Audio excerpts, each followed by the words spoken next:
Moving into our new house was supposed to be a joyous occasion for my family. After years of saving, we finally had our dream home. It was a beautiful, two-story colonial in a quiet suburban neighborhood, with a lush green backyard and a white picket fence. But little did we know, our dream home would turn into a nightmare.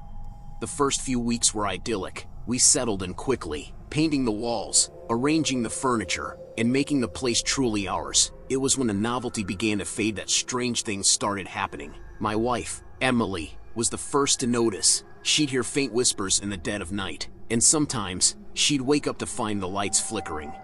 We brushed it off initially, attributing it to the quirks of an old house, but then came the footsteps. Every night, like clockwork, we'd hear the distinct sound of someone pacing the hallway upstairs. I'd get out of bed, thinking it was one of our children, but the hallway would be empty.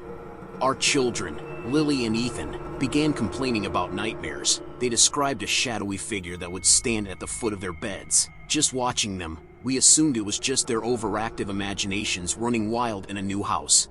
One evening, as I was working late in my home office, I heard Emily scream. I rushed upstairs to find her in her bedroom. Trembling, she pointed to the closet. There was someone in there, she whispered. I flung the closet door open, but there was no one inside. That's when we decided to call a paranormal investigator. Mr. Thomas, a middle-aged man with a calm demeanor, arrived at our home. He set up cameras and audio recorders throughout the house and conducted an overnight investigation. In the morning, he presented us with his findings. The recordings were chilling. They captured the faint whispers and footsteps we'd been hearing. But there was something more. A voice, clear as day, whispered Emily's name in the dead of night. It sent shivers down our spines. Mr. Thomas explained that our house seemed to be haunted by a restless spirit, possibly someone who had lived here before us. He offered to perform a cleansing ritual to rid the house of this entity. Desperate for a solution, we agreed. As Mr. Thomas began the ritual, the house seemed to come alive. Lights flickered, and the temperature dropped. The children clung to us, terrified. Then, in a moment of pure horror, the shadowy figure that Lily and Ethan had described manifested before us. Its features twisted in anguish. We watched in disbelief as it dissipated into a cold mist and vanished. After the cleansing ritual, the house fell silent. No more whispers, no more footsteps, and no more nightmares. It seemed that the entity had finally moved on, finding the peace it had longed for. Over time, our lives returned to normal, and we began to love our home once more. We even held a housewarming party to celebrate, but as the evening wore on, our guests began sharing their own eerie experiences in the house, whispers, flickering lights, and footsteps in the hallway. We hadn't told anyone about our haunting, but it seemed that the spirit that had tormented us had left its mark on the house. We listened in shock as our friends recounted their encounters. Our dream home, it seemed, had a history that we knew nothing about. Now, we live with the knowledge that we share our home with a presence from beyond. It's not malevolent, but it's a constant reminder that our dream house came with its own uninvited tenant. We've learned to coexist with it, acknowledging that some mysteries are meant to remain unsolved. Our new house, with all its beauty, held a secret we could never truly understand, a secret that continues to send shivers down our spines unlonely.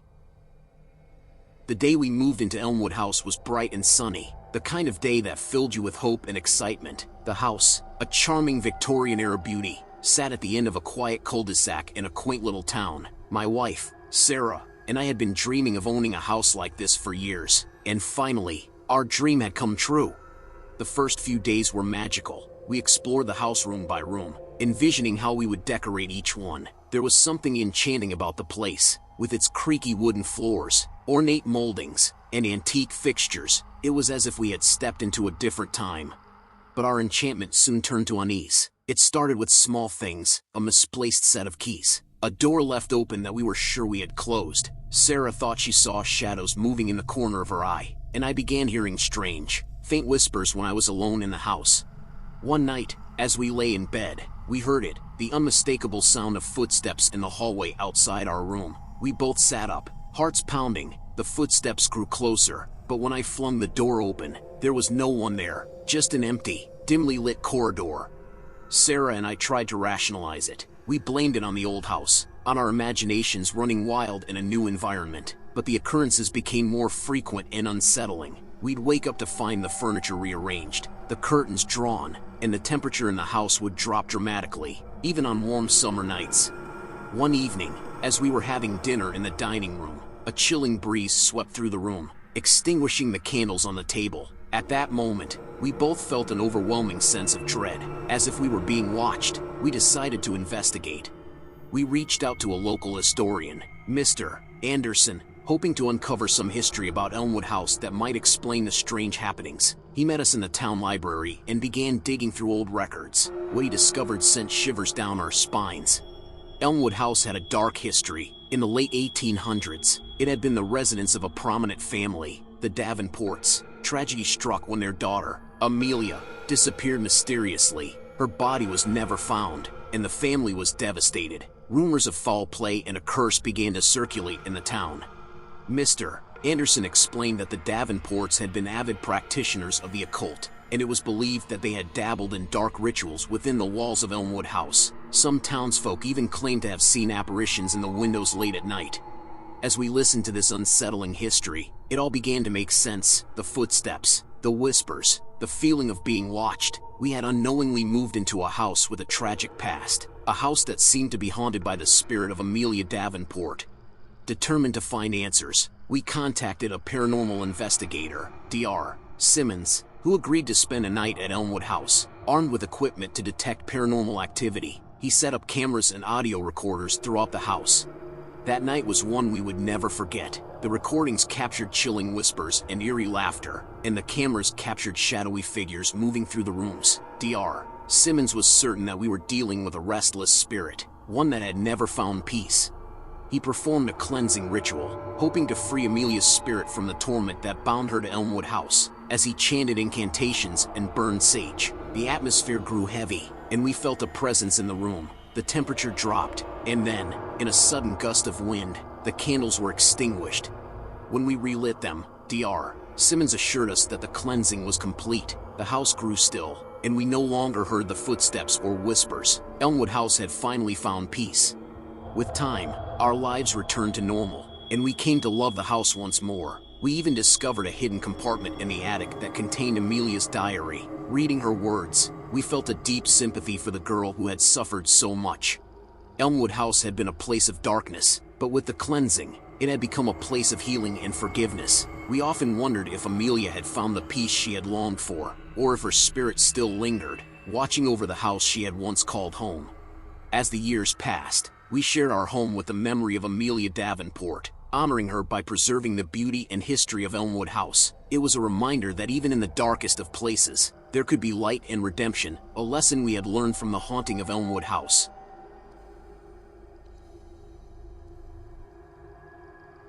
The Johnsons had been searching for their dream home for years. They finally found it in the quiet suburbs of Crestwood, a picturesque house with a white picket fence, a sprawling garden, and a charming red door. It seemed like the perfect place to raise their two young children, Emily and Daniel. However, little did they know that their dream home would soon turn into a nightmare they could never have imagined.